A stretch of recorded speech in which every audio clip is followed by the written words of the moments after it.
Boas-vindas ao Paradigma Cast, o melhor podcast de cripto do Brasil. Aqui você vai ver desde o Fernando Urrich discutindo geopolítica e guerras tarifárias, até o Renato 38 dizendo por que o Bitcoin é a resposta para todos os problemas da humanidade. Aqui a gente discute desde legislação até degeneração financeira, é claro, dentro das blockchains. Enquanto você assiste esse episódio, por favor, toca aqui embaixo no botão de se inscrever e ativa o sininho do nosso canal, além de deixar um like, é claro. Isso não custa nada para você e vale muito pra gente. Combinado? Bom episódio.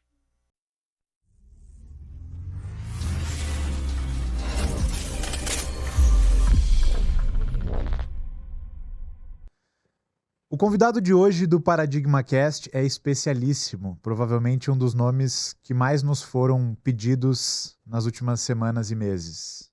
Ele é jovem, mas já lidera aquela que hoje em dia é considerada por muitos a maior exchange de criptomoedas do planeta. E mais do que isso, uma empresa que ajudou a redefinir a categoria, mas que quebrou recordes através de categorias, sendo uma das startups que cresceu mais rápido na história. A gente tem a honra de receber aqui hoje no Paradigma Cast o Guilherme Nazar, diretor para a América Latina da Binance. Muito obrigado por ter topado o convite e estar aqui, Gui. Tudo bom? Obrigado, prazer o meu tá aqui, obrigado vocês pelo convite.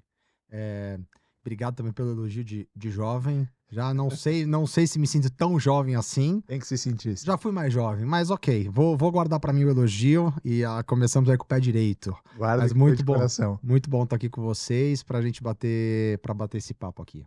Boa.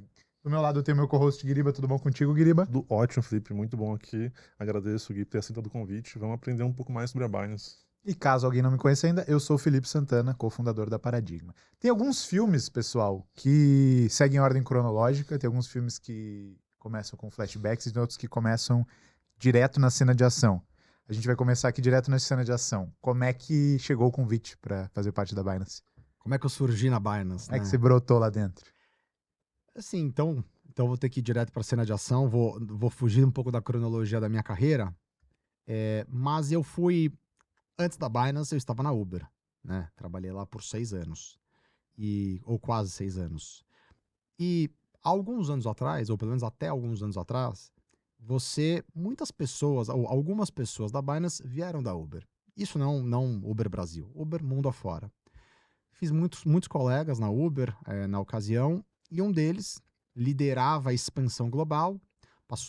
Ele entrou em 2020 na Binance para liderar a expansão global. Em algum momento ele entrou em contato, dizendo que passaria a focar na expansão da América Latina, queria contratar pessoas, queria contratar líderes, estava olhando para posições de General Manager, para posições de Regional General Manager, perguntou se eu tinha interesse.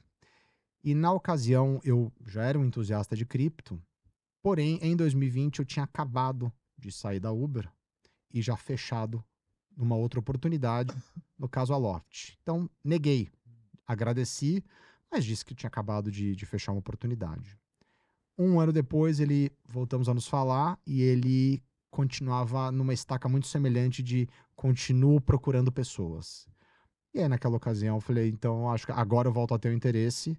E aí começamos o início desse relacionamento, um processo seletivo que durou 6 meses. E aí, no meio de 2022, formalizamos o início da relação.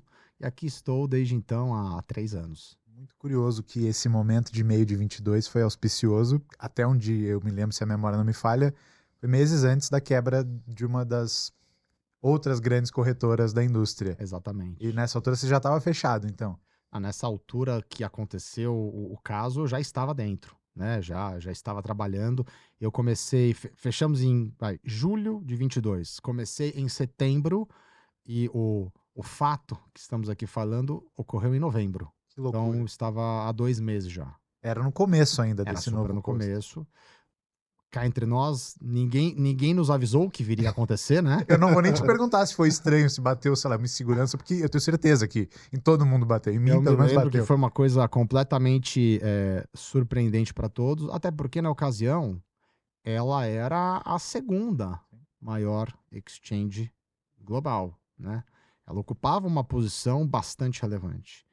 E pegou, eu diria que a indústria como um todo de surpresa, claramente, obviamente que nos assustou. Daí eu tô falando por mim, né, na verdade.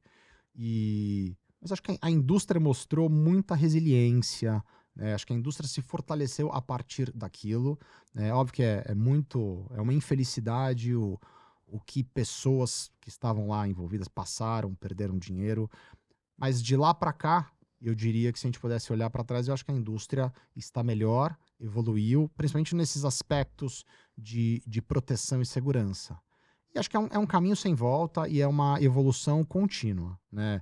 Nunca chegaremos num momento onde a gente pode dizer que ou a minha empresa, ou a empresa B, ou a indústria como um todo, ela é 100% blindada e perfeita, mas eu diria que é uma evolução contínua e eterna. Eu concordo contigo que a indústria está num lugar melhor hoje do que estava naquele momento. E, de fato, foi calamitoso na época que aconteceu, mas, assim, não é qualquer setor que sobrevive ao segundo maior player evaporado da noite pro dia, né? E o nosso sobreviveu, então isso é positivo. Você sabe, Guiriba, que eu tenho uma listinha em casa de várias perguntas cabeludas, mistérios que eu carrego comigo e que eu vou arquivando ao longo dos anos em cripto. E tem um que tá lá, que tem a ver com esse caso da quebra da FTX, que não sei se você lembra, mas foi vazado um balancete, um balanço simplificado da FTX para algum site de notícias, acho que era o Cointelegraph, Coindesk, não lembro. E foi essa peça de mídia que começou o efeito dominó, que culminou com a quebra da FTX. Foi da Coindesk. Da Coindesk, eu lembro disso. Quem vazou esta informação, Guiriba? Cara, É um mistério, né? é um puta mistério. Mas você vai ver, foi uma mulher do SBF. Né? Você acha que foi a Tava, Caroline tava Ellison? insatisfeito com o bagulho, vamos acabar de uma vez. Você viu que eles estão fazendo filme disso agora, né? Vi, eu tô louco pra ver. Também tô. Acho que Louco é pra uma ver. das histórias curiosas. Uma dúvida sobre essa época é que na época que a FTX quebrou, muito se especulou que, como é assim, acho que foi muito com receio do setor que a Binance não teria as reservas. E assim, eu, salvo engano, posso estar falando, me equivocando, mas foi um dos dias onde houve mais saques da Binance, ela suportou. Sim. Como que foi passar por essa situação trabalhando na Binance? Foi muito, assim, na hora uma montanha russa, mas passado o teste, o stress test, não foi um stress test, foi um stress day, né? Um stress reality. Mas passado esse dia, ou talvez tenha sido alguns dias, né? Agora não me recordo com exatidão, é muito gratificante olhar para trás e ver que não é que a empresa sobreviveu, a empresa viveu como business as usual. Nunca é legal ver clientes tirando dinheiro. Porém, eles têm todo esse direito. Então, não houve uma corrida de saques que gerou qualquer crise de liquidez. Né? Tivemos um dia ou mais de um dia de o saque líquido, ou, saques menos depósitos, teve uma saída significativa, porém, dinheiro, recursos disponibilizados, e depois, muito desses recursos, não necessariamente os mesmos, mas naquela quantia, voltaram, né, nos dias seguintes ou nas semanas seguintes. Então, foi um stress test na vida real. Daquele dia, que foi novembro de 22, e também teve 2 momentos específicos em 23, não relacionados a FTX, mas relacionados aí também a 23, também não foi um ano fácil e simples. Teve a ver com os bancos lá na Califórnia? Não? Mas foram 3 dias de 3 momentos de stress tests reais, com uma quantidade significativa de saques, mas que a gente pôde mostrar, comprovar que as reservas estavam resguardadas, que os clientes têm esse direito, têm essa liberdade, e provado a nossa solidez, esse recurso voltou, né? Ou esses recursos voltaram nos dias ou nas semanas sequentes. E naquela data de novembro de 22, foi também, ou alguns dias depois, na verdade, foi quando nós trouxemos para o mercado, né, nós fomos pioneiros do conceito da prova de reservas, né, de você mostrar, de você dar a transparência, né, o fácil acesso para qualquer um, né, de maneira segura, acessar as reservas da Binance, né, poder verificar as reservas. Claro que a versão daquele dia já é muito antiquada versus o que hoje existe. E daí, para quem de fato tem posições, né, tem criptoativos na Binance, eles conseguem reconhecer os seus criptoativos como folhas da grande árvore de Merkle. Né? Não sei se folhas é o melhor conceito aqui, talvez os técnicos queiram me matar, mas então foi um momento, de novo, duro para a indústria, principalmente duro para as pessoas que sofreram com isso. Mas foi possível também com que players como a Binance dessem ou vários passos à frente, né, assumiram esse papel de liderança, né, trouxeram um conceito simples, porém ao mesmo tempo tão visionário ou tão revolucionador, que é você dar transparência. Então, hoje, eu diria que a prova de reservas, assim como outros, mas a prova de reservas, ele entra para mim no pilar de segurança. Não porque ele dá mais segurança, necessariamente, mas porque ele dá a percepção de segurança através da transparência. Então, é algo que a gente preza muito por isso. Você acha que deveria ser um padrão da indústria? Com certeza. Alto imposto, imposto por fora ou tanto faz? Eu acho que o autoimposto, assim, há quase 3 anos que esse conceito surgiu, muitos hoje adotam, eu diria que não todos ainda. Então, o autoimposto é bom para, numa primeira onda, para talvez você separar os mais responsáveis, os maiores, aqueles que assumem a responsabilidade do seu tamanho. Mas inevitável, se você quer garantir que todos tenham, aí acaba tendo que ser não o autoimposto, né, mas o imposto. Para quem talvez não tenha conhecimento desse assunto, Proof of Reserves é o termo em inglês, prova de reservas, e é uma prática na qual entidades que custodiam criptomoedas de terceiros, como corretoras, elas publicam provas criptográficas de que elas têm os fundos, que elas mostram para os clientes que elas têm. E aí tem tipos e tipos de provas de reserva, das mais simples às mais sofisticadas.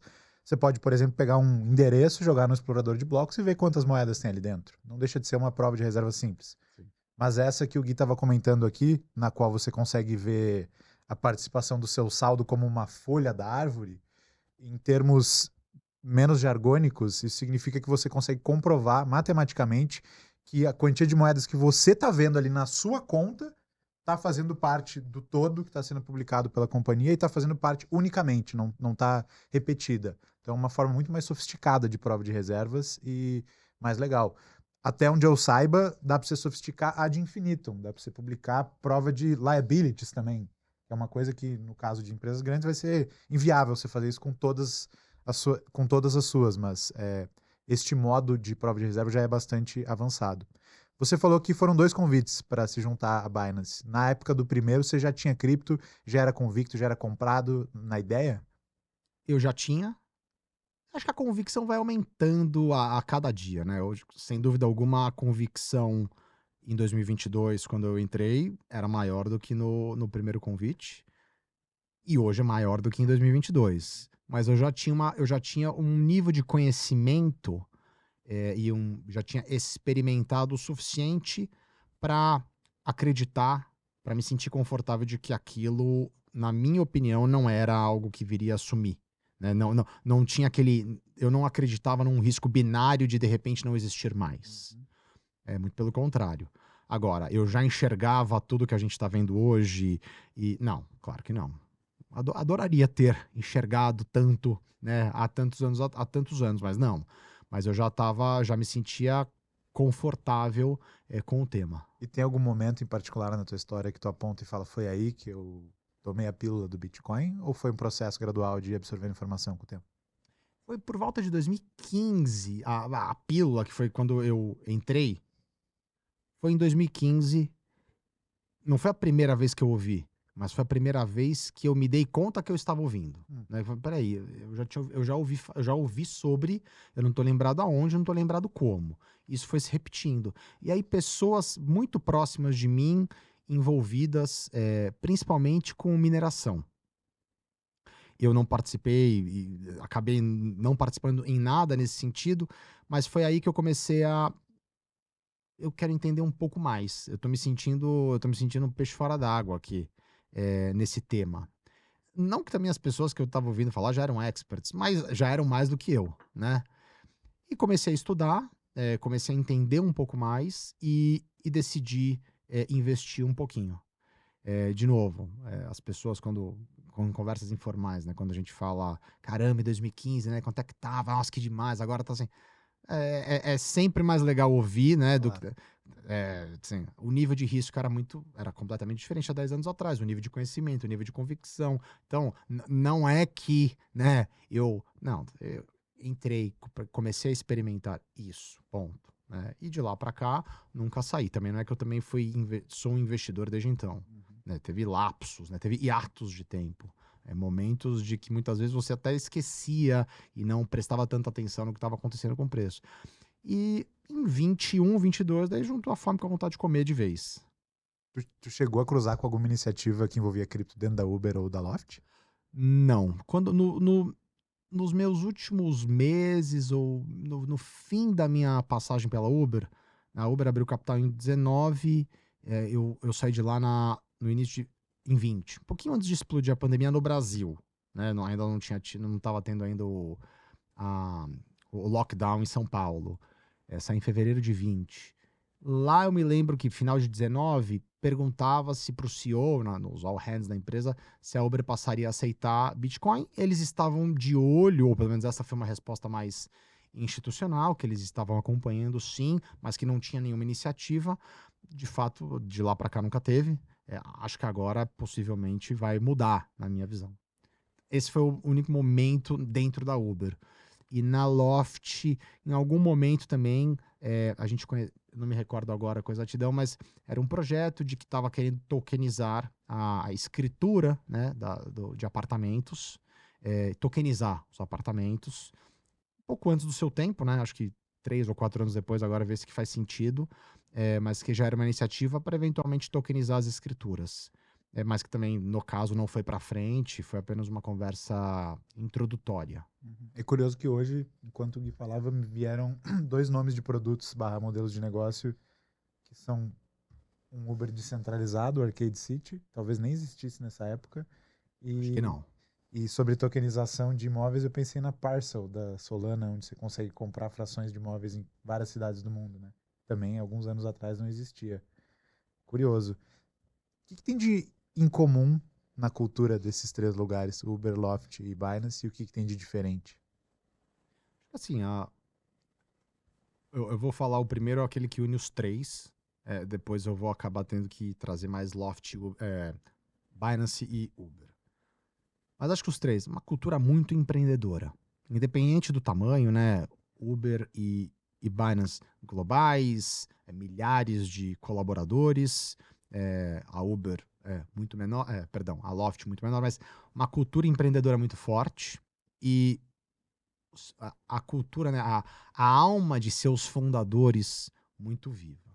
Né? Lembrando que tanto na Uber quanto na Binance, eu vivi um momento semelhante que foi a saída dos seus fundadores. Quando eu entrei, e por alguns anos, tais fundadores eram os seus Chief Executive Officers, né? Eram os CEOs, por questões diferentes, mas ambos saíram. Mas então, uma cultura empreendedora e que exige isso também dos colaboradores.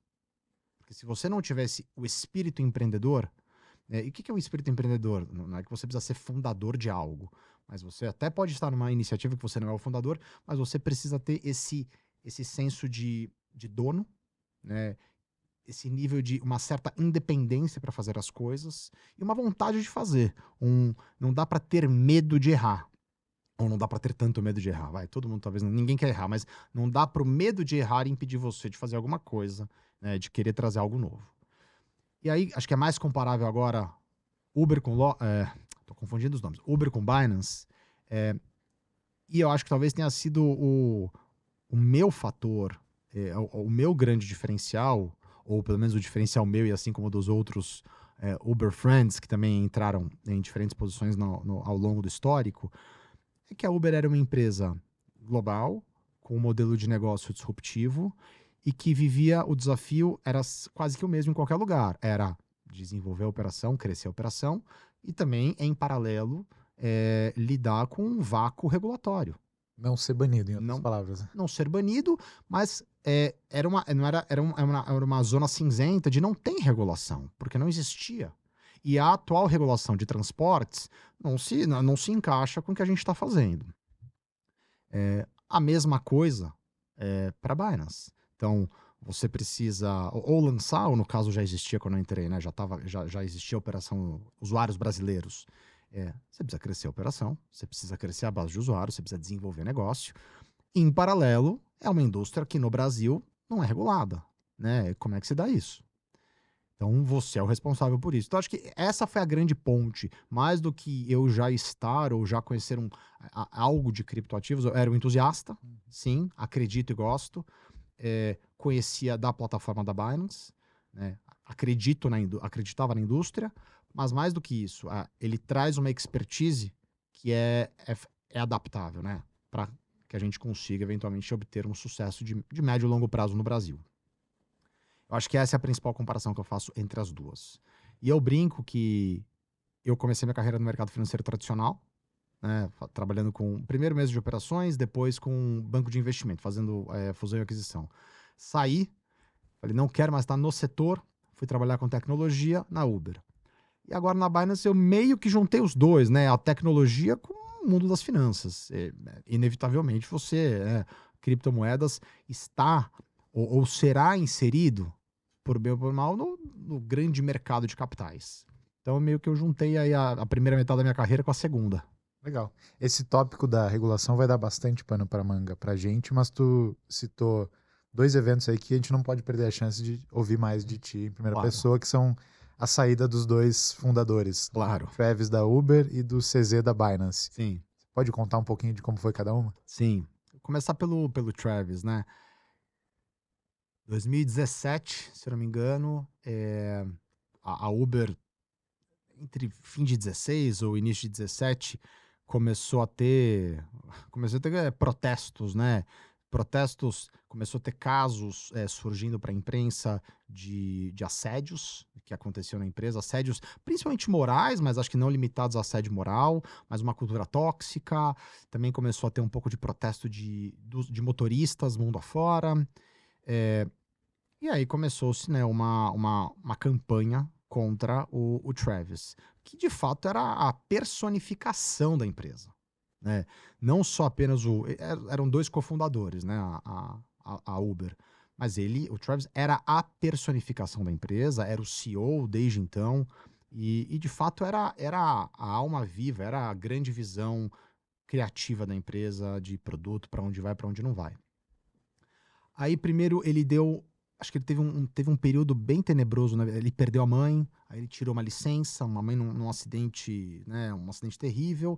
Aí ele tirou uma licença, e aí, na volta dele, ou nem voltou, houve um movimento do conselho de administração na época para tirá-lo.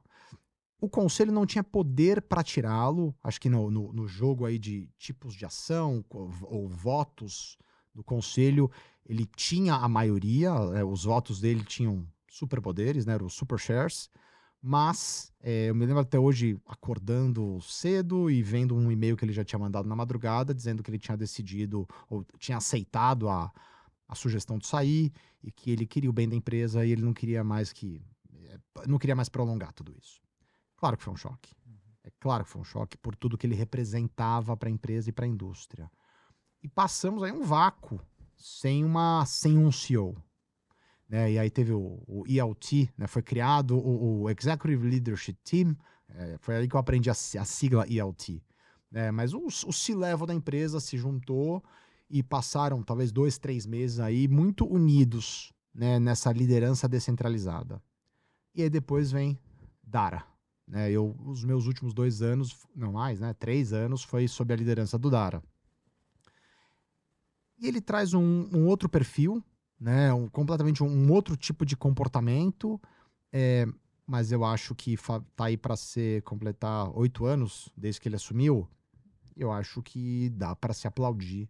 Olhando para trás, ele conseguiu manter a cultura, ou pelo menos ele conseguiu manter a parte positiva da cultura. E ele conseguiu dar um tom, ele conseguiu trazer a empresa para o IPO, que era uma meta dos investidores, e é legítimo, né? Eles, fundos de venture capital que entraram desde a série A, é legítimo, ganhar bastante dinheiro. E depois, numa vida pública, numa vida de empresa pós-listagem, teve aí 1 ou 2 anos mais difíceis, né? E ele conseguiu também reenquadrar, conseguiu trazer a empresa no trilho do crescimento, com geração de caixa. lucro positivo e geração de caixa. Então, acho que hoje, qualquer investidor, qualquer acionista da Uber, olha para trás e, cara, a empresa viveu 2 fases incríveis, porém também necessárias. Falando da Binance, acho que assim, no todo, assim, se você resumidamente é bem parecido, os detalhes são diferentes. Mas o CZ, acho que não sei, é público, mas eu não sei o quanto que sabem, né?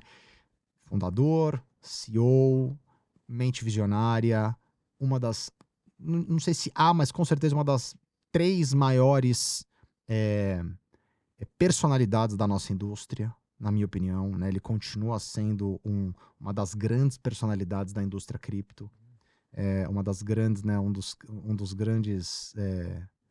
grandes nomes.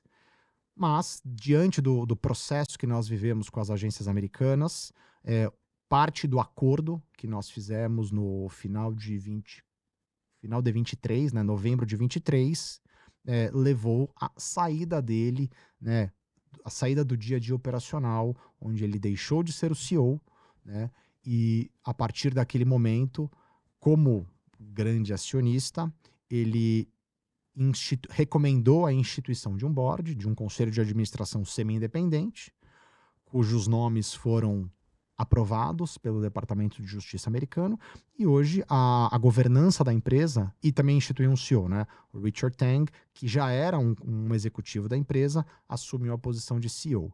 Então hoje a governança da empresa ela é feita através desse board semi-independente, onde o CEO é um dos 7 membros, e o CEO reporta para esse board.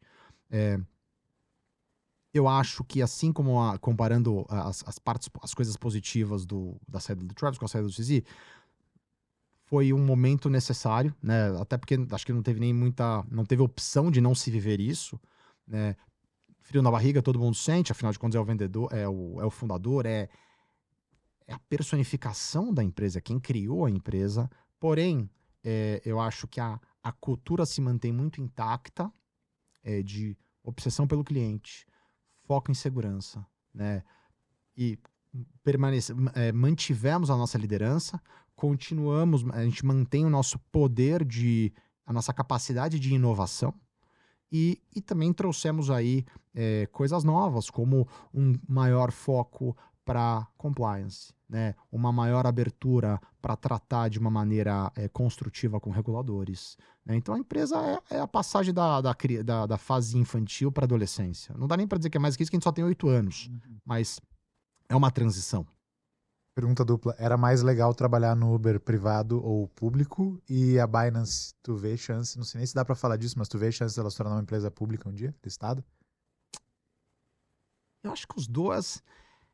Tem coisas interessantes nos dois mundos, né? No mundo privado, quando a Uber era privada, né, era uma empresa não listada, não sei se vocês se recordam, mas também num intervalo de 2 anos, a empresa foi tendo seu valuation multiplicado, né? Então, teve uma rodada, não sei se foi a C, talvez, 3 bilhões de dólares. Aí, 1 ano depois, 20 bilhões de dólares. Aí, 6 meses depois, 40 bilhões de dólares. O mercado estava completamente irracional.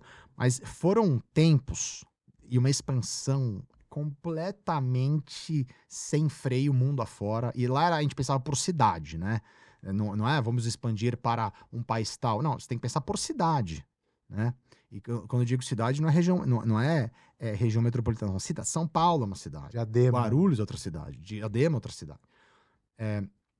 E acho que a listagem, eu acho que tem um marco de missão cumprida, sabe? E também uma possibilidade de todo mundo, colaboradores e investidores, terem um evento de liquidez. Então, chegamos lá. No caso da Binance, eu acho que a gente ainda, embora a Uber 2019 listou-se com 9 anos, mais ou menos, é de 2010, a Binance tem quase 9 anos, mas é uma empresa que vive um outro setor, vive uma outra realidade financeira também, né? A Uber, vários investidores de venture capital, margens apertadas, um modelo de negócio de margens baixas. A Binance não tem investidor, não tem dívida e tem um negócio tem um negócio lucrativo, muito rentável, muito saudável, né? Então, necessidades de capital completamente diferentes. indústrias também completamente diferentes. Então, eu acho que no futuro, acho que tudo é possível, mas acho que no momento nós temos outras prioridades para nossa missão global do que necessariamente pensar em qualquer listagem. A informação do caixa da Binance não é pública, né? Não, Não é pública. mas deve ser uma fábrica de dinheiro, né, Guilherme? Eu acho que esse modelo de negócio, ele é um modelo rentável, né? Então, ele é um modelo, eu lembro quando eu entrei, eu falei, pô, um modelo de negócio maravilhoso, porque você cresce alta. E eu acho que aqui não limita-se a Binance, tá? Mas você tem taxas de crescimento interessantíssimas, com uma rentabilidade também interessantíssima. E isso, né? Isso foi muito. Quando eu entrei, lembremos que onde é que estava o mercado, como o mercado financeiro? Até 2021, empresas, né, startups, captando muito dinheiro, a valuations muito altos. Aí, de repente, teve o aumento do juro, da taxa de juros, principalmente dos Estados Unidos. E, de repente, agora Wall Street está olhando e vai começar a cobrar mais disciplina para que as empresas não pensem só em crescer. Precisa também pensar em modelo de receita, precisa pensar em lucratividade, tudo. O que nunca deixou de ser importante, mas em algum momento o mercado, taxa de juros tão baixa, a gente precisa começar a olhar para beta, né? Começar a encontrar oportunidades de ganhar dinheiro. E agora voltou-se a uma normalidade que os livros de finanças corporativas agradecem. A Binance tem, né, ou pelo menos vários modelos de negócio dentro do mundo de cripto tem essas características, o que é muito saudável, né? Double Jabá aqui, eu vou fazer um parênteses. Primeiro, se você não deixou seu like, ainda deixa aqui embaixo, se inscreva no canal. E eu queria abrir um espaço para você fazer um jabá da Binance e nos dizer por que a Binance é melhor ou pior do que outras corretoras, na tua visão franca e autêntica. Pior não é jabá, né? Pô, pior não é jabá. Na semana passada, nós celebramos o nosso 8º ano. A gente até estava falando que a gente celebrou aqui em São Paulo num lugar que você conhece os donos, né, Gui? Chamaram você? Não chamaram. Não me chamaram também, hein? Anotem aí depois. Daí quando a gente finalizar aqui, a gente fala com a produção. Tá Atrás bom. da televisão, tá? Tá bom. E aí a gente além da celebração, mas no período da noite, durante a tarde a gente fez o primeiro Binance Day de São Paulo. E aí a gente fez 5 ou 6 painéis de 15, 20 minutos. O meu painel, que foi o painel de abertura, foi um bate-bola com a Rachel Conlon, que é a nossa líder global de marketing. Estava aqui na América Latina, veio para as celebrações, e a gente fez um bate-bola. E aí uma das perguntas foi do tipo, Rachel, nos conte o segredo, né, para a Binance nos primeiros 6 meses de vida, até alcançar a liderança global, e mantém como é que está se mantendo essa liderança por 7 anos e meio? Qual que é o segredo? O que a Binance faz de melhor? Eu diria que, acho que aí tem algumas coisas que honestamente acho que é de não conhecimento. Ninguém tem o conhecimento, ninguém vai conseguir pontuar o porquê. Mas eu diria que essa obsessão pelo consumidor, essa obsessão pelo usuário, ela pode vir a ser um clichê. E muitas empresas podem falar que tem. Mas o que eu vejo de dentro é que não o walk the talk, né? O famoso jargão, né? Fala, de fato você vê time de liderança, né? Pessoas, os primeiros funcionários da Binance que ainda estão sendo cascateado no dia a dia, essa obsessão pelo usuário. Não quer dizer que não tem erros, não quer dizer que a gente não tenha nada para melhorar, não quer dizer que fulano B não esteja fazendo algo melhor que a gente, mas o usuário está no centro das nossas decisões. Quando a gente pensa num novo produto, quando a gente pensa num novo serviço, quando a gente pensa em decisões, a gente busca se colocar no lugar do usuário. Né? Não que se para o usuário é bom, a gente vai fazer algo que seja ilegal ou não correta. Não é isso. Mas dentro de um mundo de possibilidades, a gente se coloca no lugar do usuário. E você vê esse comportamento muito vivo na liderança global. Né? Então, uma vez por mês, o time de liderança investe o dia inteiro trabalhando com o time de suporte, respondendo tickets, né? Vivendo dores do usuário e sendo responsável por resolver. E isso depois é levado adiante, né? Cara, vi uma série de probleminhas desta natureza que a gente precisa repensar a maneira de fazer um determinado negócio. Eu não estou dizendo que, porque a liderança passa um dia por mês com o time de suporte, porque nós somos os melhores. Mas eu acho que isso está tão enraizado no nosso dia a dia que, com o CZ, após a saída do CZ, né, isso está enraizado. Cultura é aquilo que fazem sem você ter que mandar, né, sem você ter que cobrar. Então, essa cultura de obsessão pelo usuário está muito enraizada. Acho que o segundo ponto, eu diria que a Binance está longe de ser a única corretora com um nível de segurança muito bom. Porém, sem dúvida alguma, ela é reconhecida por ter um nível de segurança muito bom, né? Então, é nítido isso. Não à toa que, além da nossa própria segurança, a própria segurança da plataforma, a gente colabora muitas vezes em ajudar, em dar o suporte para outras plataformas que vivenciam, infelizmente, um problema ou outro de segurança. Então, a gente tem, de fato, um time de segurança muito capacitado. E acho que cada vez mais, a gente busca encontrar diferenciais competitivos aonde muitos não enxergam ou por vezes desconsideram. Então, a gente está falando agora hoje, óbvio, de 2 anos para cá ou de 3 anos para cá, conformidade regulatória é um dos grandes tópicos do momento para a nossa indústria. E a gente viveu nossos desafios com as agências americanas, que eu mencionei aqui brevemente.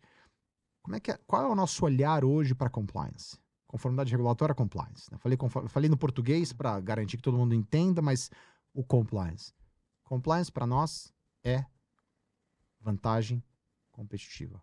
É um diferencial competitivo. A gente olha para o compliance não só como algo que tem que ser feito, mas como algo que deve ser feito.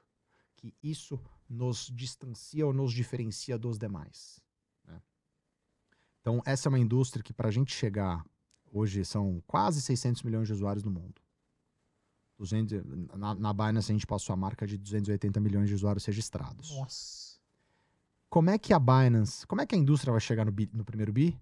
Ou como é que a Binance vai chegar no primeiro bi? Quais são de uma maneira extremamente resumida, mas como é que essa indústria vai chegar vai conseguir dobrar de tamanho, ou no caso da Binance, crescer aí 3 vezes e pouco? Tem alguns pilares fundamentais. Experiência do usuário. Precisa ser mais fácil, precisa ser melhor, precisa ser mais intuitivo. Talvez nós 3 aqui estamos inseridos na indústria, gostamos, somos entusiastas, então já sabemos mexer, entendemos os protocolos. Mas cá entre nós, ainda não é algo fácil para aqueles que talvez sejam menos antenados ou para aqueles que não têm uma facilidade com tecnologia. Não é. Experiência do usuário. Tem que melhorar demais. Segurança e transparência. Por isso que eu falei do compliance como vantagem competitiva. Educação. Educação, assim, mas educação para quem? Para o usuário? Para o usuário, para regulador, para a imprensa, para qualquer formador de opinião. Educação para todos. E por último, conformidade regulatória. Por que conformidade regulatória? Porque dá legitimidade para a indústria, porque estabelece regras claras. Quer dizer, isso quando a regulação é clara, né? Mas estabelece regras claras. Então, é esse combinado que eu acho que a gente já vive internamente. Eles são independentes. Em algum momento, óbvio que eles se cruzam, mas eles são independentes, mas a gente busca viver eles intensamente. E dessas frentes todas aí, olhando pro teu escopo hoje, onde é que tu gasta mais tempo? Assim, eu acho que tem uma delas, talvez, tem a minha mão tem mais relevância, que é na conformidade regulatória. Por quê? Porque ela é local, né?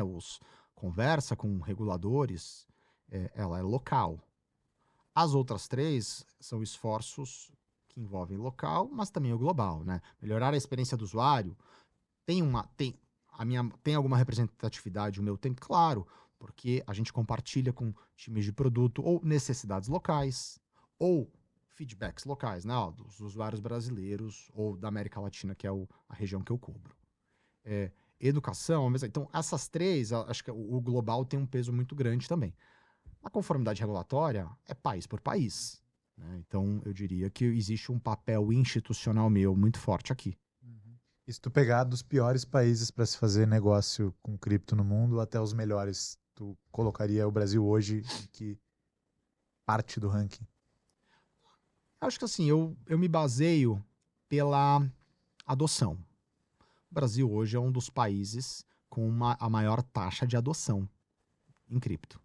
Então, o Brasil está muito bem posicionado para se tornar, ou já é, um dos melhores países, é um dos países mais propensos para ter sucesso, para que essa indústria tenha sucesso. Ainda não é regulado devidamente, né? Estamos na esteira da regulação, estamos aguardando, estamos contribuindo há algum tempo, né? No caso, principalmente com o Banco Central, através das consultas públicas. Mas o Brasil hoje está muito bem posicionado como hoje um dos principais países da indústria, seja na taxa de adoção, ou seja provavelmente vai ser aquele que tem um projeto de regulação que qualitativamente deve ser um dos melhores, na minha opinião. Então, acho que é muito bom. Isso talvez tenha a ver com o fato de que é um tema menos politizado aqui do que nos Estados Unidos, eu acho, né? Muito menos, muito menos.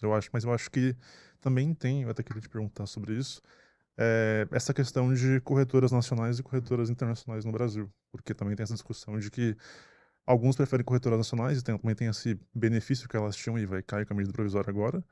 E muitos falam que corretoras internacionais não têm esse benefício que é a isenção dos R$ 35.000, né? E eu queria saber a sua opinião sobre como que a Binance está posicionada. Você falou que a Uber estava numa zona cinzenta e a Binance também. Como que a Binance está hoje, você vê? Eu diria que hoje não tem mais zona cinzenta conceitual. Ainda existe a coloração cinzenta temporal. Por quê? Já se sabe, ou pelo menos a grosso modo, já se sabe como virar a regulação. Principalmente neste tema que você trouxe de nacional versus internacional. Então, já é sabido, né, que uma vez que a regulação estiver finalizada e for aberto o processo de registro, né, para que as VASPs, né, para que as corretoras de criptomoedas se registrem, para se ter o registro e a eventual licença, precisará ser uma entidade brasileira, nacional. Então, não tem mais zona cinzenta no conceitual. Agora, ainda existe a não regulação. Estamos aí na esteira, como eu falei. Então, neste momento, não tem ainda um processo de registro aberto, portanto, não tem um único formato ou um único padrão de se operar no Brasil.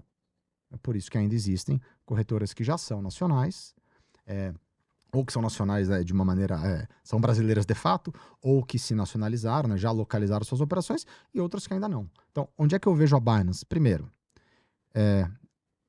seria um trabalho muito, muito árduo fazer isso sozinho, mas acho que com ferramentas de inteligência artificial já se é possível. Se a gente for analisar as consultas públicas que já tiveram, as contribuições de consultas públicas da regulação do Banco Central, vejamos qual é aquela mais profunda, mais holística, de maior qualidade. Isso é fruto da nossa experiência internacional de ter 21 licenças. Hoje a gente está em centenas de países, é verdade, e a gente é a corretora com o maior número de licenças. Temos 21, não necessariamente de VASP, né? As licenças são diferentes entre si, mas hoje nós temos 21 licenças ou registros.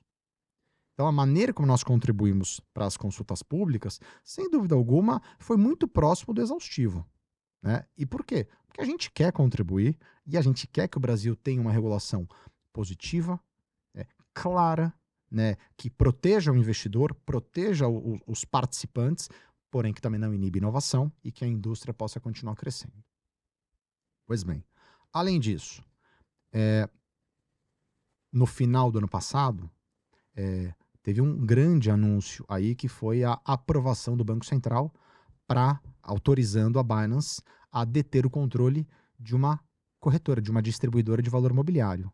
Isso foi um processo que começou em 2022. A Binance comprou ou iniciou um processo de aquisição.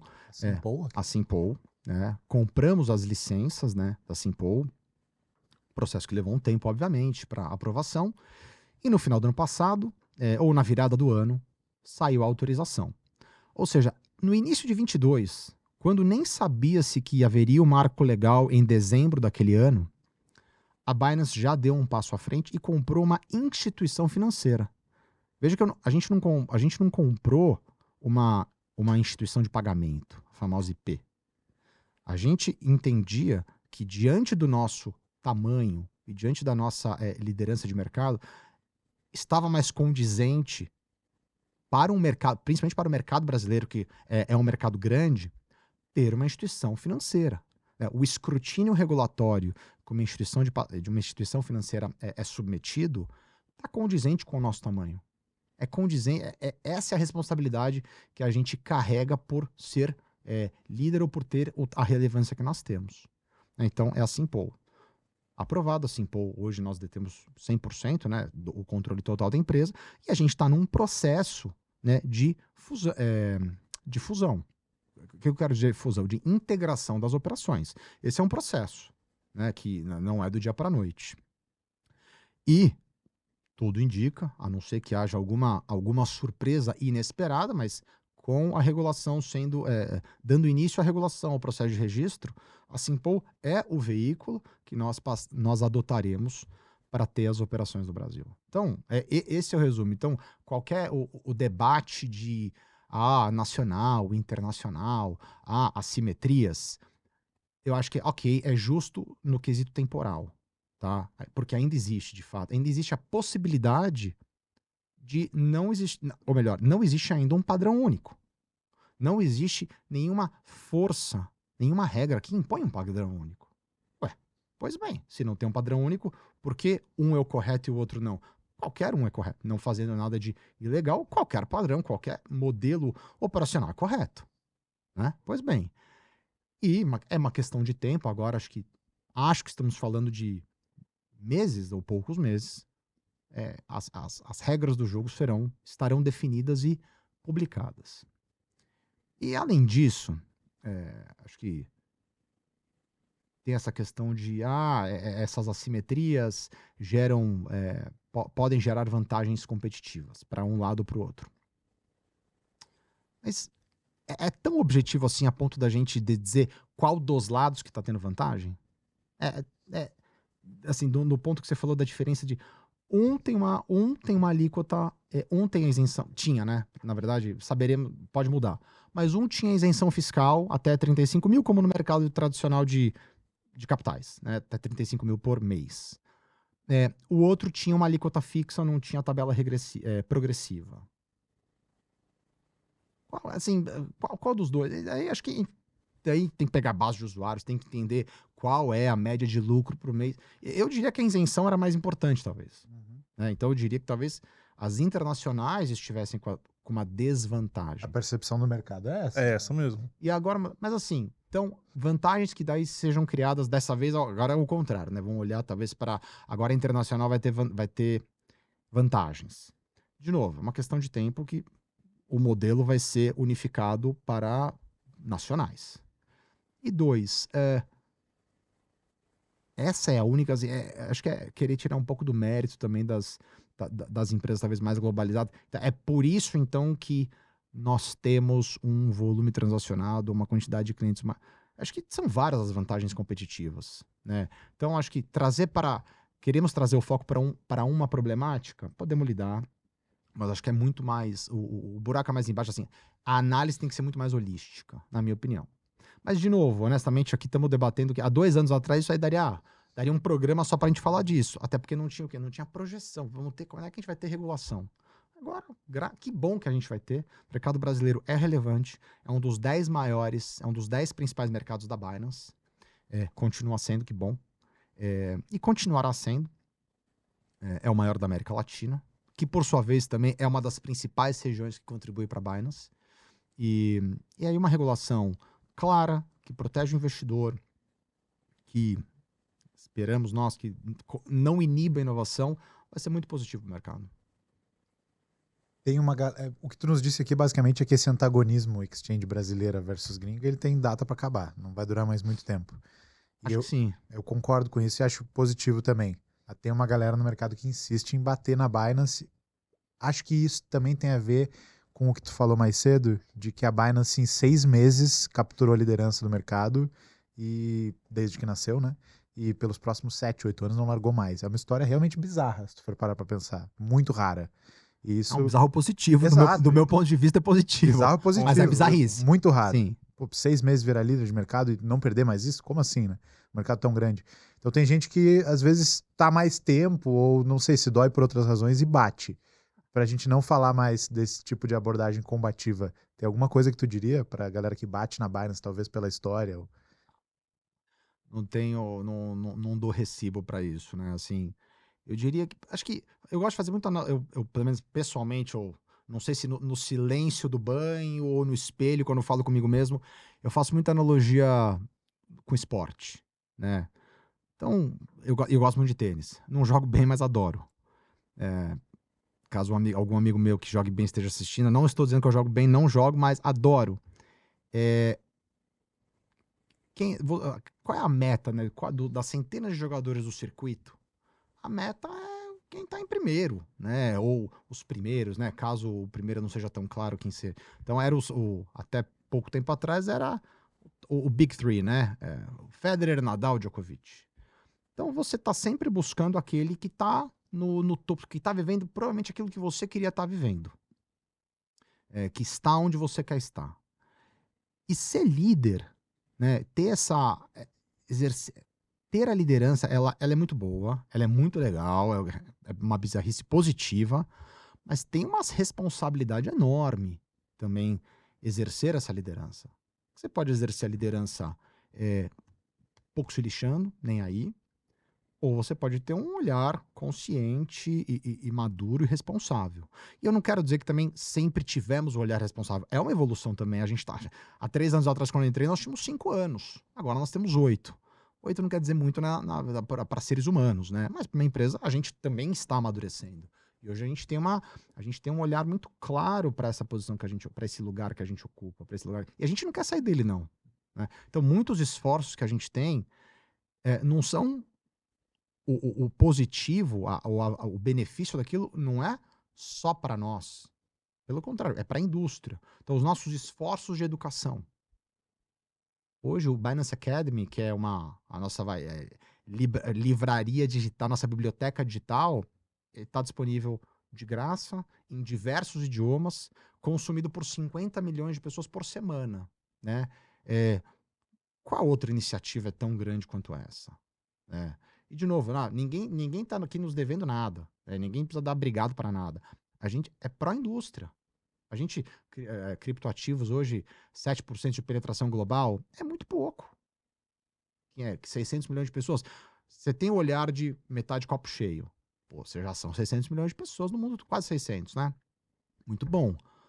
Tem a metade vazia do copo, que é muito pouco ainda. Então, o mundo tem 8 bilhões. Eu quero, né? A gente quer muito mais. E, de novo, para isso precisa, eu diria que, de avanços naqueles 4 pilares que eu falei. E muitos dos nossos esforços nesses pilares não é para a Binance. Ou não será apenas para a Binance. É para a indústria. Então é um pouco disso. Boa. Você é time Rafa, time Roger ou time Joko? Assim, os números estão aí, né? Então eu... Já vi o Joko. Não. Eu sou time Roger. Eu sou time Federer. Mas não pelos... Não vou sentar aqui e vou discutir quem é o melhor. Os números dizem que o Djokovic é o número 1, porque é quem mais ganhou o Grand Slam, ponto final, e várias outras estatísticas. Mas encantamento não tem número. Quem me encantou mais e quem me conectou com o tênis no início dos anos 2005, talvez. Ele já tinha ganhado alguns slams quando eu, de fato, passei a namorá-lo na televisão. O Federer. Eu assino embaixo, concordo contigo. E se eu tento bater a esquerda com uma mão é por causa do Federer. Eu digo tento porque eu não sei se eu consigo, né? Muitas vezes eu não consigo. Tá muito autodepreciativo. Depois você vai ver o cara joga tênis bem pra caramba. Não, certeza. fica tranquilo que não. Fica tranquilo que não. Sou um iniciante esforçado. Nos termos da geração TikTok, o Roger Federer tem talvez mais aura que os outros. Pelo menos pra mim. Tem gente que acha que é o Nadal, mas enfim. Não, o encantamento, o que ele faz, o que ele fez na quadra é desproporcional, né? Agora, o Nadal, bom, o Nadal também é uma aberração no saibro, e o Djokovic é uma aberração dos números, né? O foco dele é uma aberração. É. Um tem um encantor, uma habilidade absurda, um talento absurdo. O outro, uma garra absurda.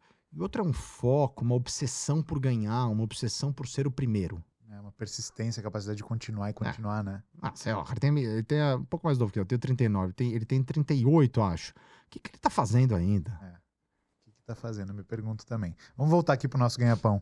Uma curiosidade que eu tenho sobre como você pensa.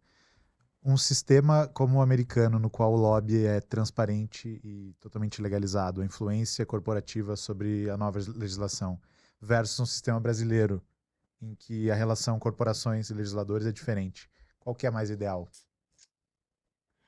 Eu acho que aquela que é transparente é mais ideal. É. Porque, assim, a única diferença do que você falou é um é transparente e o outro não. Que Se a acaba un- sendo uma grande diferença na maneira como acontece, talvez. Mas se a única diferença é a transparência, então eu acho que aquele que é transparente é melhor. Boa resposta. E tu vê um paralelo direto entre, por exemplo, tu falou algumas vezes aqui que a gente está próximo do momento em que vai acontecer o registro das VASPs, e tu te referiu à regulação, ao surgimento da legislação no mercado de cripto aqui no Brasil, quase como uma coisa singular, assim, uma coisa coesa, não única, mas uma coisa. Tem algum projeto de lei nos Estados... Deixa eu refazer a pergunta aqui. Tu acha que aqui no Brasil vai ser como nos Estados Unidos, em que tem um grande projeto de lei, um ou dois, que são relevantes para a indústria? No caso dos Estados Unidos, eu estou pensando O Genius Act e o Clarity Act. seria o Clarity, aqui no nosso caso, que stablecoins são menos relevantes para o nosso contexto. Eu diria que assim, o Clarity Act é bem diferente do... O marco legal de 22, ele é voltado para as VASPs. O que ele instituiu, para quem não sabe? Ele define é uma lei que define como as VASPs, como as corretoras de criptomoedas cria um framework legal, né? Um arcabouço regulatório legal de como as corretoras de criptomoedas podem operar ou deveriam operar. E aí você vai para o infralegal, no caso o Banco Central, que vai definir as regras. Mas é muito voltado para as corretoras de criptomoedas, né? As responsabilidades, etc. O Clarity Act tem mais a ver com os tokens, né? Tem mais a ver com a definição de se é um security, de se é um valor mobiliário ou não, e de quem é a agência reguladora responsável por cada um dos tipos de token. Né? Ele é um pouco uma... Ele não refere-se à corretora em si, né? A Coinbase, por Não tem exemplo. nada de corretora nele?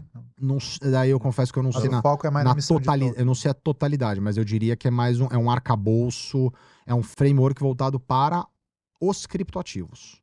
E o Genius Act para as stablecoins, né? E daí tem também o anti-CBDC. Uhum. Talvez foi onde deu-se menos atenção, pelo menos publicamente, para. Eu diria que, assim, embora o marco legal não seja parecido com o Genius Act, mas acho que tem um efeito semelhante, que você dá um norte para a indústria. Você dá um norte e ganha-se muito com isso, né? Acho que, embora a gente, quase 3 anos, né, desde o marco, 2 anos e meio do marco legal, e a regulação ainda está em processo de construção, ganhou-se muito, né? Desde as interações com o Banco Central, né? As consultas públicas foi uma possibilidade formal dos players, dos participantes, darem suas opiniões, ou seus pontos de vista, ou seus contrapontos de vista em relação a como o Banco Central estava pensando em relação a coisas prudenciais, a questão de segregação patrimonial, entre vários tópicos. Então, eu acho que é um primeiro framework que é interessante para os dois, que vai ser positivo para os dois países. Você conseguiria elencar em termos que uma criança de 8 anos consegue entender no seu mundo ideal, quais seriam as regras básicas as quais todas as exchanges deveriam seguir? Tipo, prova de reservas, segregação patrimonial, acho que são 2 já, né? Eu acho que a prova de reservas é uma maneira de você dar transparência que está sendo feita a segregação patrimonial, né? Eu diria que segregação patrimonial, assim, para 8 anos eu não falaria segregação patrimonial, eu falaria os recursos dos clientes não podem ser contaminados pelos recursos da corretora. E corretora não pode tocar, né? A corretora não mexe, não toma decisões com os recursos dos clientes. Então, esse com certeza é toda a questão de requisitos mínimos de compliance para procedimentos de contra a lavagem de dinheiro, financiamento de terrorismo. Então, ter um compliance, requisitos mínimos de compliance que estejam pareados com a indústria financeira tradicional, não necessariamente os mesmos métodos, porque hoje a gente tem tecnologias de processos diferentes ou mais eficientes, mas que consiga trazer todo mundo, né, para a mesma base. Essas duas, certamente, em relação a... Acho que prudencial também, daí não é uma questão prudencial, mas tem uma questão também de consumerista, né? Então, precisa garantir que a empresa, ou as exchanges, não necessariamente precisa definir a forma. Não precisa exigir uma única forma, mas precisa garantir que um usuário, qualquer problema que ele venha a ter, seja um simples ou até um problema complexo, que a corretora precisa oferecer tem um nível de suporte mínimo, até mesmo para ser resolvida qualquer ocasião que seja. Eu acho que esses 3, eu vou estar resumindo, então talvez eu esteja sendo leviano aqui, talvez possa estar me esquecendo de algum. E não inibir nenhuma inovação. E quando eu digo inovação, eu nem consigo aqui pressupor o que pode ser criado daqui a 1 ano. Mas assim, o conceito de criptoativos, que é um veículo global, já é uma inovação por si só. Não inibir essas características, não limitar. É um produto global. O grande desafio é como é que eu faço uma regulação local para um produto global. Beleza, sou empático em relação a isso, é um baita desafio. É muito difícil. Mas, para você alcançar o objetivo de ter uma regulação, que você não deixe, não depene, né? Não corte essa perna, né? Não limite esta vantagem. É um produto global, é um veículo global no mercado financeiro a gente fala de liquidação, D3, D2, né? As várias transações financeiras levam horas ou dias para serem liquidadas. Criptoativo é imediato, né? Então, que a gente não iniba, não limite essa grande característica. Esse é um dos principais grandes diferenciais dos criptoativos. Isso me faz lembrar de uma discussão que houve no ano passado, não sei nem se chegou a virar projeto de lei, sobre a possibilidade de restringir saques de stablecoins de corretoras para carteiras de autocustódia. Eu acho que isso é um erro. Seria uma inibição dessa, né? Inclusive saiu já tem 1 mês, talvez, 1 mês e meio, que... Agora, eu confesso que eu não me recordo se o highlight da reportagem estava dizendo que o Bacen já havia alterado, já havia decidido que alteraria, ou que estava considerando, mas deixou claro que foi devido aí a comentários da Binance e de outras também, mas nominalmente Binance, de que tem outras maneiras. Por que vocês querem fazer isso? Vocês estão querendo restringir você poder mandar, os usuários mandarem stablecoin para autocustódia? Por quê? Qual que é o problema? Esquece a solução. Tem outras maneiras de você solucionar este problema. Reportes tá valendo. Mas você vai proibir? Qual o intuito? Né? E o que se ganha com isso? Na verdade, só se perde. Né? E aí, qual que é a consequência? Assim, a regulação perfeita nunca vai ser. Por quê? Porque faz parte do debate democrático. Né? Vão ter, sim, esforços de ajuste para todo mundo. E quando eu digo todo mundo, para as VASPs e provavelmente também para os usuários. Mas, quando você tem... Se você tiver alguma seção da regulação que é muito negativa, e esse é o nosso papel não é de não deixar, porque a gente não tem o poder de não deixar, mas é o de buscar educar ou influenciar, ou explicar outras maneiras de solucionar talvez o mesmo problema, mas se você tiver uma sessão que vai muito contra a inovação, ou atrapalhe muito a inovação, você acaba limitando o crescimento e desenvolvimento da indústria no Brasil, e no final das contas o usuário é o maior prejudicado. As empresas também, mas acaba sendo o maior prejudicado, acaba sendo o usuário. Você estava usando o exemplo de você mandar stablecoins para uma carteira de autocustódia, mas também tem, na 111 saiu o tema de transações cripto serem eventualmente consideradas câmbio, né? E aí você tem as consequências, né? Se for câmbio, aí você tem alguns impactos financeiros, né? Passa a ser uma transação financeira, passa a ter alguns custos adicionais. Qual que é a consequência disso? Arbitragem regulatória. Daí você cria uma arbitragem regulatória que, muito possivelmente, o preço de um criptoativo que é um produto global no Brasil é mais caro do que no preço global, né? O preço em outras localizações.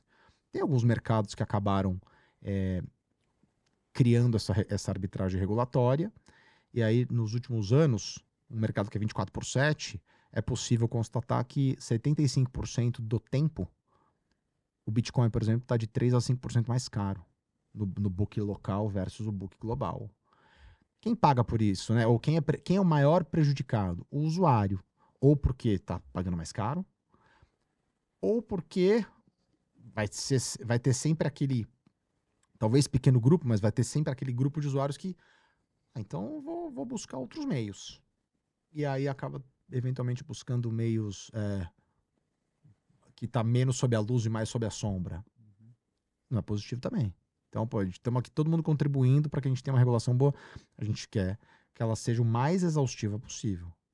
100% perfeita, a gente não precisa ter essa utopia. Sim. Mas que ela seja, né, minimamente boa. E eu acho que está sendo, tá? Eu estou bem otimista. Acho que vai ser positivo, acho que as contribuições...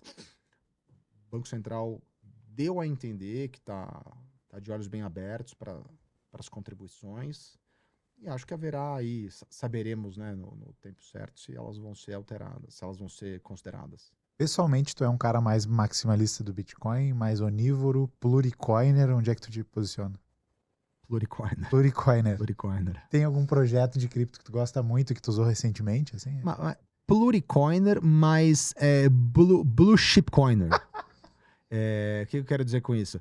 Eu não sou maxi de só Bitcoin, mas o pluricoiner é um oligocoiner, né? Eu olho mais para... Eu, de fato, pessoalmente, né? Isso aqui não é recomendação de investimento, não é nada. É apenas eu, tirando meu chapéu de executivo da Binance, Guilherme, eu tenho um olhar, de fato, para as de maior valor de capitalização, valor de mercado, e é para isso que eu particularmente olho. Não tenho dúvida que eu estou perdendo oportunidades, né? Mas também eu estou aí limitado a minha capacidade de tempo, minha capacidade de atenção, minha capacidade de conhecimento. Então eu gosto de olhar para aquilo que eu conheço e que eu entendo. Como pesquisa de mercado e atividade de conhecimento, você já fuçou em exchanges descentralizadas? Sim. Usou, por exemplo, a Hyperliquid, ou conheceu por dentro? Conheci. Não cheguei a usar, mas conheci. Se eu não fizer essa pergunta, a audiência me mata. Por que a Binance ainda não listou o Hype, a moeda da Hyperliquid? Você não vai ter nenhum insight específico sobre isso, mas a audiência vai me matar se eu não perguntar. Que bom que a audiência não vai... Como eu tô sabendo só agora, a audiência não vai poder me matar, porque eu não vou estar respondendo. Mas eu não sei dizer. O que eu posso dizer é o seguinte, o nosso processo de listagem, ele é um processo... Assim, deve ter algum escritório que eu não sei onde fica, que tem uma salinha que poucas pessoas têm acesso, e é nessa salinha que é tomada essas decisões. Mas brincadeiras à parte, nosso processo de listagem, ele é muito criterioso e ele é muito confidencial. Né? Não que eu não posso dizer aqui, não, porque ele é confidencial em relação a mim também. Eu sei que é feita uma auditoria extensa do projeto, né, em vários aspectos, né? Auditoria tecnológica, auditoria financeira, auditoria jurídica, e aí, não que também não tenhamos, talvez, eventualmente cometido erros, tá? Mas, de fato, é um processo de listagem complexo Muitas pessoas, pô, quero listar meu token, você me ajuda? Puta, coitado de você. Não tem problema nenhum, eu acho legítimo pedir essa ajuda. Se eu tivesse também um projeto e eu quero que ele tenha sucesso, eu também ia querer que ele seja listado na Binance. Eu sou muito sincero, eu posso sim encaminhar, mas mais do que isso, está muito fora do meu controle. Então eu não sei responder para a audiência o porquê do hype não estar listado. Pessoalmente falando, também gostaria, tá? Mas eu não... Agora, eventualmente, num próximo programa, eu espero que das duas, ou eu saiba te responder, ou já esteja listado. Aí eu te salvo, me salvo também. Boa. E quanto a essa parte mais on-chain, como que tu vê a Binance hoje em dia? Porque eu vejo que várias corretoras, a Binance meio que mostrou para o mercado que corretoras ter uma blockchain própria pode ser algo positivo, né? A BNB Chain, por exemplo, né? Como que a relação da Binance com a BNB Chain, principalmente a PancakeSwap, que é uma dúvida que eu sempre tive, e como que vocês vêm se posicionando em relação a isso? Porque eu vejo que a PancakeSwap, olhando métricas, eu vejo que ela tá entre os top de volume em relação a corretoras descentralizadas. Eu vejo que é muito pelos programas de ponto que a Binance tem feito, que chama um programa que chama Binance Alpha. Como que tu vê hoje isso? É bom você trazer isso à tona, porque até me dá a oportunidade de explicar a origem do BNB, né? Então, e muitas pessoas não... Acho que muitas pessoas não sabem. Então, o BNB, o ICO, né, o ICO do BNB, né, o Initial Coin Offering, né, o IPO daquele criptomoeda, do criptoativo BNB, ele foi em 17 ou 18. E, de fato, no momento da oferta pública desse criptoativo, ele, de fato, foi uma maneira do CZ, dos fundadores, né, levantar capital. Era um token atrelado à corretora Binance, de fato. E foi talvez um dos ICOs de maior sucesso. Se não, o, até hoje. O ICO de maior sucesso. Foi. Perdão, você tem toda a razão. provável. Hoje, o BNB bateu $800, ou 801. Se eu não me engano, deve ser uns 110 bilhões de valor de mercado. Porém, teve uma grande evolução, né, ao longo dos anos, que foi o BNB deixou de ser um token nativo de uma corretora e passou a ser um token nativo de um blockchain de primeira camada. E que, ao longo do tempo, se tornou descentralizado. Então, hoje, o BNB, ele não é da Binance. Pelo contrário, BNB, ele é um token nativo do BNB Chain, por sua vez, segundo ou terceiro maior blockchain, varia com Solana, né? Enfim, está disputando aí a segunda colocação com Solana, depende da métrica. Já foi até, em número de endereços, acho que já foi até maior que o Ethereum em algum momento, ou talvez ainda seja, número de carteiras, o que não quer dizer TVL, mas enfim. Então, o BNB como token é o token do BNB Chain. Completamente, é um protocolo, um blockchain de primeira camada, com validadores, descentralizado. Ponto. Agora, tem essa origem, obviamente, e a Binance utiliza, né, como ferramenta para bonificar usuários. Os seus usuários, a gente continua utilizando esse token. Né? Daí você falou de Pancake. A Pancake é uma DEX, né? Uma Decentralized Exchange, né? uma bolsa de criptoativos descentralizada também, né? Que por sua vez também tem o seu token nativo, que qual é a relação que tem conosco? Não tem nenhuma relação formal, é que é a maior DEX em transação de volume dos tokens que estão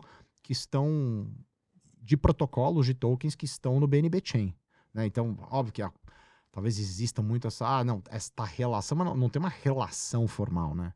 É que é a maior DEX daquele blockchain que, por sua vez, teve a sua origem, né, dentro da Binance. Ou a Binance teve a origem dentro dele, né? Não sei o que é, ovo ou a galinha. Mas foi a maneira que os fundadores usaram para financiar, né? Sem ter a diluição no equity. Foi uma maneira de levantar capital. Então, essa é um pouco a história. Resumir, talvez um detalhe ou outro não tenha trazido, mas então hoje o BNB ele é completamente independente e apartado da corretora. Né? A corretora Binance.com é uma entidade, ou é um conjunto de entidades, né? Que é completamente apartado do BNB. Mas esse é o playbook, tu acha? Depois a gente vendo a Coinbase lançando a Base. Eles deveriam fazer? Todas as exchanges devem fazer uma? Acho que mais a Layer 2 do que o token em si, né? O token passou, foi... Sim. Olha, eu acho que, assim... Eu acho que em termos de time tá um pouco atrasado, se esse for o playbook. Uhum. Mas, em relação a Layer 2, daí acho que esquece BNB, pensemos um pouco... Aí tem que pensar um pouco qual que é o futuro do Ethereum, né? Eu acho que as Layer 2 existem, ou se tornaram, né, algo de fato significativo lá para 2021, que o Ethereum começou a ter a sua escalabilidade desafiada, né? Ou melhor, começou a não ser mais escalável. E aí foram sendo criados esses novos protocolos. Eu confesso que eu não sei qual foi o primeiro Layer 2 que surgiu, agora me foge da cabeça. Qual foi o primeiro de sucesso? Plasma, sei lá, um lá atrás. E aquilo habilitou o Ethereum a continuar crescendo, né? Mas eu diria que aí podemos abrir um outro capítulo, talvez para um outro episódio. Qual que é o futuro do Ethereum? Né? Acho que de alguns meses para cá, a Fundação Ethereum teve aí mudança de liderança, teve aí a atualização de roadmaps bem consideráveis.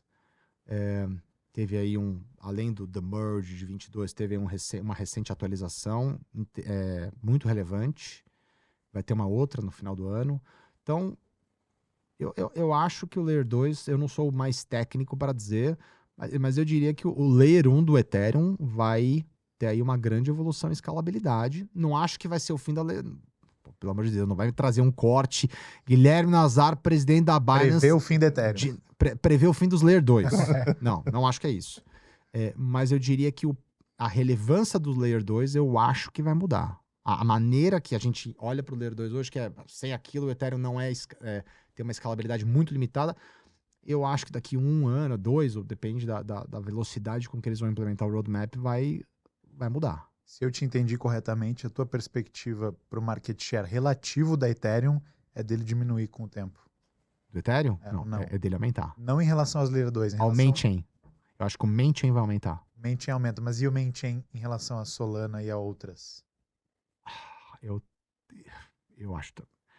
Assim, como o Ethereum tem muito, talvez o Ethereum possa até perder market share, porque a torta está crescendo. Então, talvez outros layers podem crescer mais rápido, e aí a consequência é que eles aumentam o market share, mas de uma torta que aumenta. Mas, assim, o protagonismo do Ethereum, a relevância do Ethereum, a importância do Ethereum, eu acho que não tem competidor. Essa é a minha opinião, assim. Não tem competidor. E a gente vê agora é até recente, né? Esse novo evento que são as Treasury Companies de Ethereum. Eu acho que talvez seja uma das coisas mais interessantes novas aí que estão surgindo. É mesmo? Eu acho. Mas e as de Litecoin? Ou de outras moedas? Hyperliquid. Tem uma de Hyperliquid. Não, eu acho que assim... Então, vamos lá. Treasury Companies, vai ter. Vão surgir Treasury Companies de outros tokens. Ok. De Solana, de BNB. Quer dizer, já surgiu, na verdade, né? Mas, na verdade, acho que o que eu quis dizer com as Treasury Companies de Ethereum é a tese do porquê elas estão surgindo e porquê de 1 mês e meio, 2 meses pra cá, teve um boom. Que eu acho que tem muito a ver com regulação americana, tokenização de ativos reais, mercado tradicional financeiro começando a vir para o mundo on-chain. O Ethereum é o iOS para isso. É o sistema operacional que vai trazer o mundo das finanças, o mundo real, os ativos reais para o mundo on-chain. Então, eu acho que a relevância do Ethereum, a liderança do Ethereum, não que não tenha desafios, mas eu acho que não é que ele é inquestionável, ele não tem contestador, assim, na minha opinião. Achei... E eu falei, pelos olhos do Clarity Act, que está em discussão, pode mudar, porque isso foi aprovado na Casa dos Representantes lá. Mas o Ethereum é considerado como uma commodity digital, segundo a lei. E a Solana, que tecnicamente faria jus, não é pela centralização do supply da moeda. É 20%. Exatamente. Então, a maioria dos competidores que tecnicamente faria jus ao Ethereum tem esse problema regulatório que pode ser que não passe, pode ser que todo mundo seja commodity no futuro, mas hoje em dia, com a legislação como tá, seria. Olha, não sei se a gente. A gente talvez esteja falando muito de Ethereum, só um disclaimer. Eu não estou dando, né, não é uma recomendação de compra para Ethereum, pessoal. Não é isso. É que o papo pegou. Ethereum é o nome da rede, o ativo chama Ether. A gente É. nem tá falando do Ether. Mas eu acho que.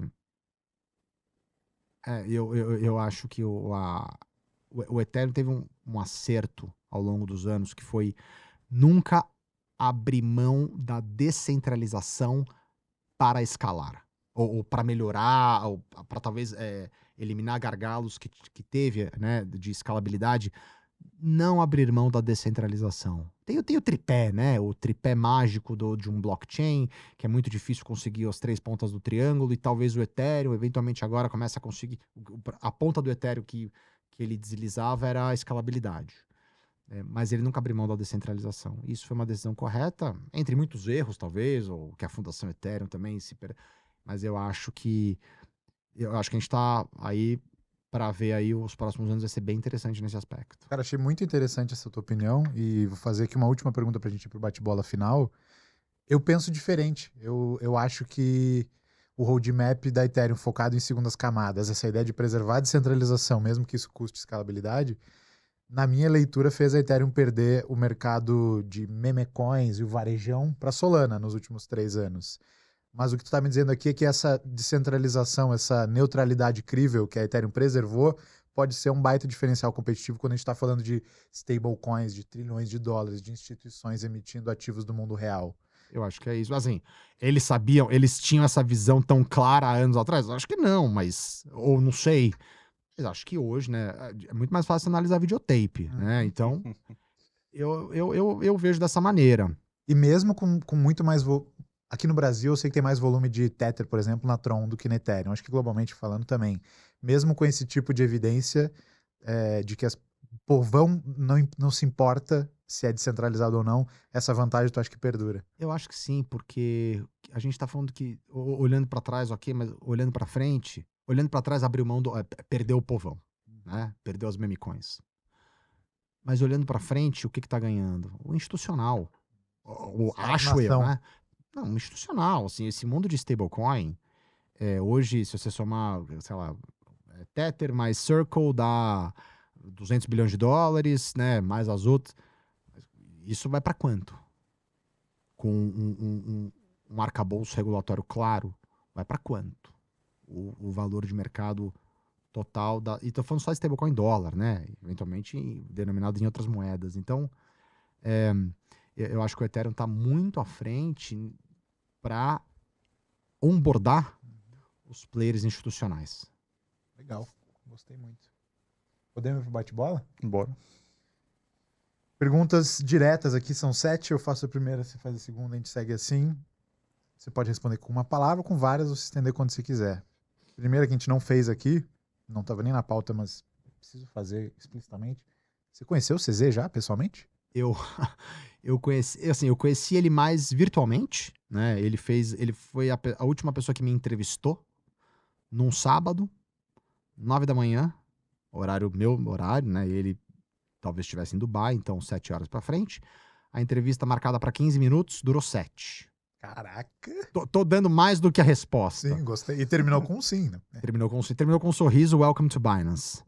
Foi por isso que eu fiquei tranquilo, porque 7 minutos eles desligassem sem me dar essa brecha, eu falei, fudeu, né? Passei porra nenhuma, desculpa o francês. Mas eu vi ele pessoalmente, como eu tava remoto no Brasil, mas eu o vi pessoalmente uma vez. Boa. Fora a Uber, a Lyft e a Binance, qual é a empresa do mercado tradicional que tu admira? Fora Uber, Lyft, Binance, qual do mercado tradicional? Tradicional.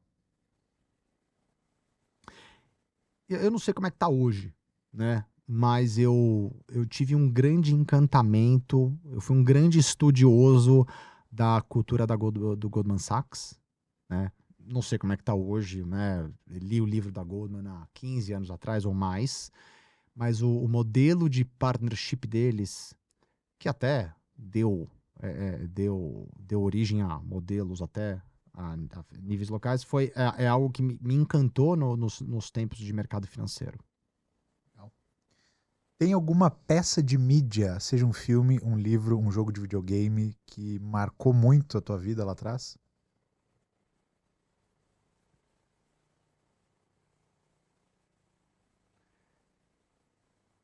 É, eu acho que uma das... Essa é difícil, hein? Mas eu acho que o que me vem à mente, assim, eu vi, eu tava no... Eu era criança, não me lembro quantos anos. Eu gostei muito por um período de basquete, influência do Michael Jordan. E eu gostei muito, eu fui impactado muito por aquele comercial, não sei se é do Jordan 4 ou do Jordan 5, que é o Be Like Mike. Sabe? Cara, Qual já que é? vi na faculdade. Tinha até uma musiquinha, Wanna Be Like Mike, etc. Então, eu lembro, assim, eu lembro de flash, eu tava com a minha família nos Estados Unidos, vendo, acho que nem passava no Brasil, e eu fui muito impactado lá.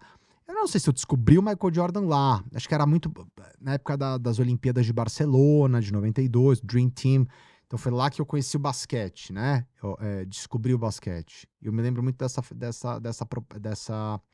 propaganda que me conectou, acho que ao esporte, enfim, a esse esporte em particular. Legal, um pequeno parênteses de curiosidade. Às vezes a gente faz essa pergunta, a pessoa traz um videogame, um filme. O cara trazer uma propaganda é porque ele fez SPM mesmo. Qual foi a sua primeira transação on-chain? Um envio de Bitcoin para uma carteira, comprando alguma coisa, uma moeda? Não, foi a minha primeira compra de Não, Bitcoin não conta. primeiro comprando algum Bitcoin, comprando uma moeda A minha primeira transação foi uma aquisição de de Bitcoin. Bitcoin. Você tem uma wallet favorita? Uma carteira de cripto? A Binance Web3 Wallet. Ah. Ué, não vale? Vale, óbvio. Tô fazendo aqui Tá uma certo. pergunta, deixei a bola quicando. Até um ano atrás eu diria outra, mas hoje eu diria essa, sem dúvida alguma. Qual país ao redor do mundo que tu voltaria? Tu já foi e voltaria, recomendo.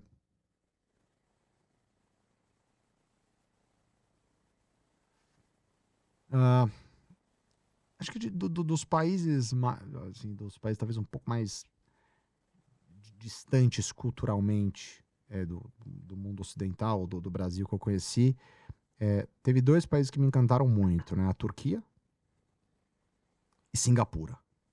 Completamente diferentes entre si, né? Mas tem vários outros que eu não conheci, tá lá na minha lista de vontades, de desejos a serem realizados. Mas eu diria que Istambul, especificamente Istambul, foi uma das cidades que mais me encantou, uma das cidades que mais me levou para algo diferente. Claro, assim, cidades da Europa Ocidental, incríveis e tudo, mas Istambul foi uma cidade que marcou muito nunca tinha visto algo semelhante àquilo, algo tão diferente do mundo, na minha opinião, né, do mundo ocidental. E Singapura foi a cidade foi o lugar que mais me surpreendeu eu cheguei lá, era completamente diferente do que eu imaginava, né? Completamente moderno. Vocês conhecem Singapura? Eu só estive lá uma vez, há 6 anos atrás, ou 7, mais talvez. Devo voltar em breve. Mas esses dois lugares dos que eu conheço, eu diria que foi o que eu recomendaria para conhecer. Legal. Se você tivesse que escolher entre duas alternativas, numa delas o Bitcoin chega a 10 milhões de dólares nos próximos anos, mas a penetração dele segue a mesma. E na outra ele chega a 90% da população global, mas o preço segue o mesmo. Qual futuro você escolheria? Vou ter que pensar aqui no coletivo, né? Vou ter que pensar no coletivo. Assim, acho que assim, para quem tem Bitcoin, a resposta, honestamente, a pessoa pensaria, olharia para o próprio umbigo e um preço de 10 milhões, tá? Então, assim, agora, eu não tenho Bitcoin, tá? Eu não posso ter Bitcoin. Eu acho que eu, como entusiasta da indústria, como um líder regional da maior corretora, eu preciso almejar, sonhar com um futuro onde a penetração seja a maior possível, independente de preço. Justo. Até porque matematicamente é impossível, talvez 90% dado que tem um supply finito, eu acho que é bem pouco provável que o preço fique estável tendo uma demanda assim. Então eu diria é o 2, porque o 2 é uma, o 2 vai alcançar um inevitavelmente. Justo, é questão de tempo. É questão de tempo. Justo. Pra gente fechar, o último aqui, eu indo pro oitava, mas é porque eu queria fazer também. Se você pudesse escolher entre o jantar com o Vitalik ou um jantar com o Satoshi, quem você escolheria?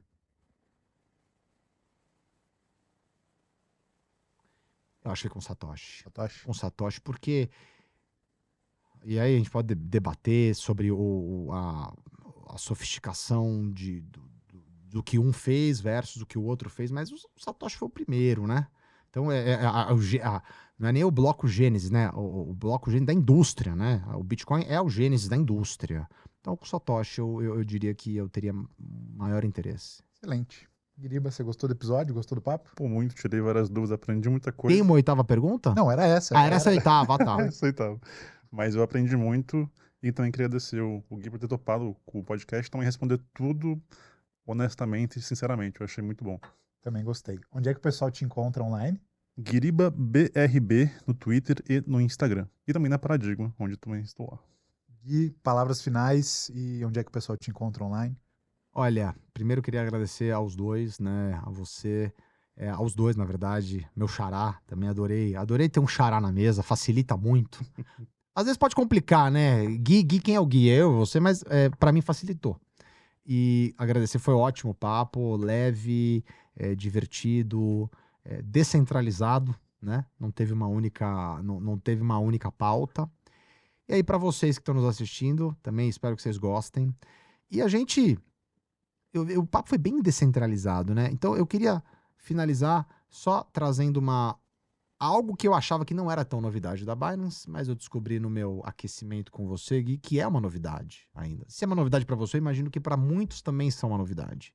Em maio, último mês de maio, há 2 meses, nós lançamos aí uma grande novidade no Brasil, que foi o quê? A integração do Binance Pay, que é a nossa ferramenta de pagamento, com o Pix.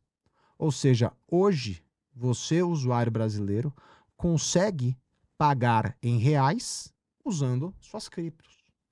Como assim? Vai no restaurante, foi almoçar com a namorada, foi no cinema, vai pagar, deu R$100, R$50, R$20. Como é que eu vou pagar? Você já não gosta de pagar no Pix? Se o Pix for a sua decisão, a sua escolha de pagamento, você pode pagar com o Pix através do Binance Pay. Você tem mais de 100 criptomoedas que você pode usar para financiar esta compra e voilá. Então, nossa ferramenta nativa de pagamento está integrada hoje ao Pix, que por sua vez é aceita em mais de 15 milhões de estabelecimentos no Brasil. Então, essa é talvez a última grande novidade e acho que isso diz muito para aquilo, como é que a gente enxerga para a indústria na região da América Latina, que é o quê? Uma indústria que tá na hora da gente começar a criar mais utilidade, né? Cripto como especulação, como compra e venda, como investimento, ok, ótimo, mas na região precisa ter utilidade e nada como meios de pagamento, pelo menos até o devido momento. Então a gente está com essa vertical bem forte para a região. Excelente. Qual que é o site da Binance? www.binance.com. E você está em alguma rede? Não pessoalmente, LinkedIn, mas LinkedIn, não sei se você vai gostar muito do que você vê, né? Mais formal, anúncios, Se etc. tiver uma pergunta, uma curiosidade. Mas a página da Binance Brasil no Instagram, né? Eu diria que é a nossa principal fonte de informação. Excelente. Eu sou o Felipe, tô lá em @felipeter, Felipe THER, e também nos canais da Paradigma Education, só vocês pesquisarem aí o que vocês acham, no Instagram, no Twitter, no YouTube. Se tu ainda não deixou teu like, deixa aqui embaixo que vale muito pra gente, se inscreve no canal que valoriza o nosso trabalho. Gui, muito obrigado, foi realmente divertido e engrandecedor o papo. Obrigado vocês. Até a próxima, pessoal. Tchau, tchau.